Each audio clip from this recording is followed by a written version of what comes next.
Welcome back to this video. In this video, I will show you how to check how many numbers are actually using your NIN on your Glo line, or how many numbers are actually linked to your NIN on your Glo line. This is very much important for you to protect your privacy and trace your NIN status. So let me show you how. But before we dive into the tutorial, if you find this tutorial useful and you are very new to this channel, remember, click on that subscribe, turn on the notification bell for more useful tutorial like this. So with that being said, let's get started. Very first thing you need to do is head over to your dialer. So I'm going to click on here to open up my dialer.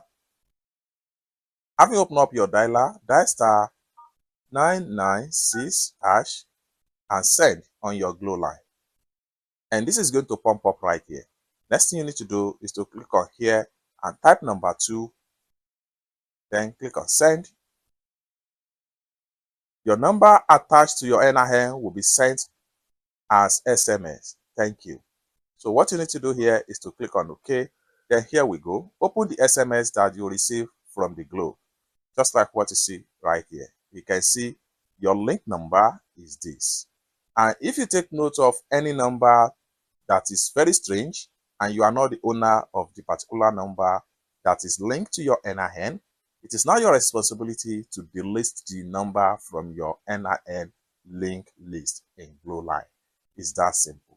For more tutorial tips and tricks like this, consider to subscribe. Thank you so much for watching, and I hope to see you in my next video. Bye for now.